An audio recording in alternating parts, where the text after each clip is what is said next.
Alexander and the terrible, horrible, no good, very bad day.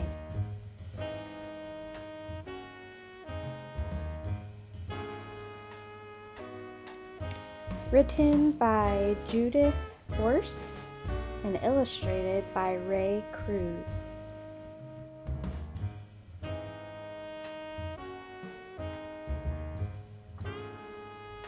I went to sleep with gum in my mouth, and now there's gum in my hair.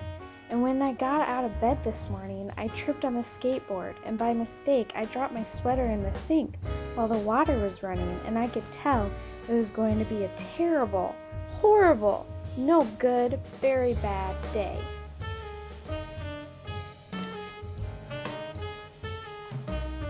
At breakfast, Anthony found a Corvette Stingray car kit in his breakfast cereal box, and Nick found a junior undercover agent code ring in his breakfast cereal box, but in my breakfast cereal box, all I found was breakfast cereal. I think I'll move to Australia.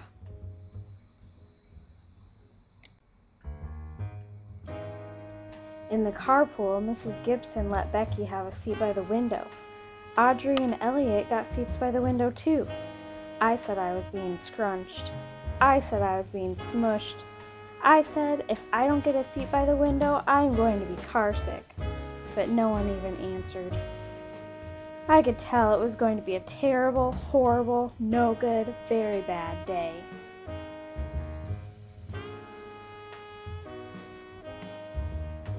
At school, Mrs. Dickens liked Paul's picture of the sailboat better than my picture of the invisible castle. At singing time, she said I sang too loud. At counting time, she said I left out 16. Who needs 16? I could tell it was going to be a terrible, horrible, no good, very bad day.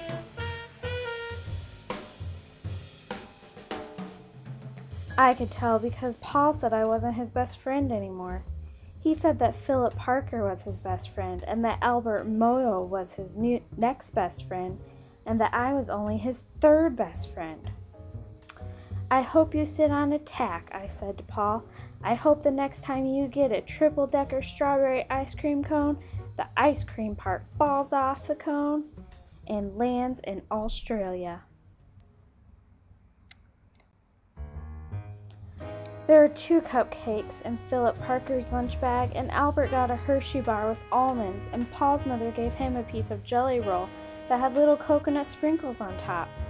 Guess whose mother forgot to put in dessert? It was a terrible, horrible, no good, very bad day.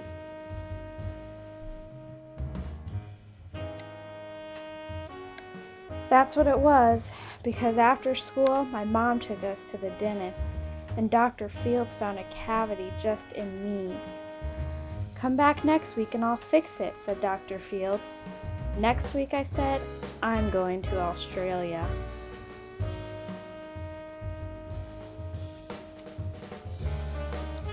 On the way downstairs, the elevator door closed on my foot, and while we were waiting for my mom to go get the car, Anthony made me fall where it was muddy.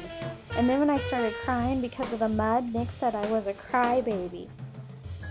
And while I was punching Nick for saying crybaby, my mom came back with the car and scolded me for being muddy and fighting. I am having a terrible, horrible, no good, very bad day, I told everybody, but no one even answered.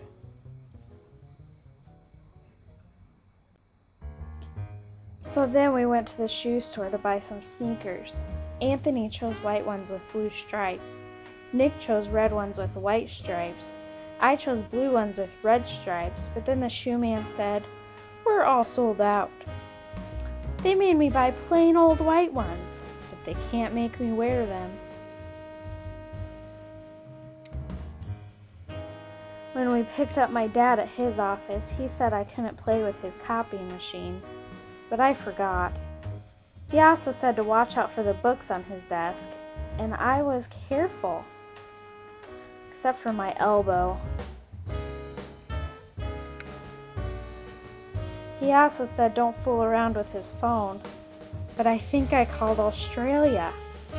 My dad said please don't pick him up anymore. It was a terrible, horrible, no good, very bad day.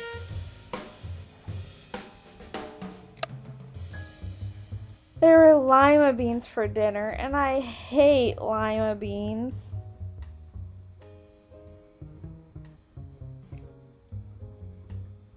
There was kissing on TV, and I hate kissing.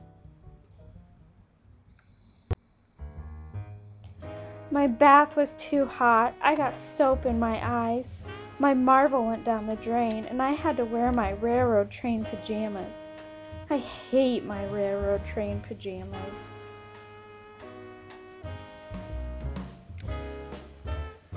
When I went to bed, Nick took back the pillow he said I could keep, and the Mickey Mouse nightlight burned out, and I bit my tongue.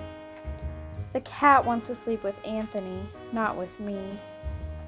It has been a terrible, horrible, no good, very bad day. My mom says that some days are like that. Even in Australia.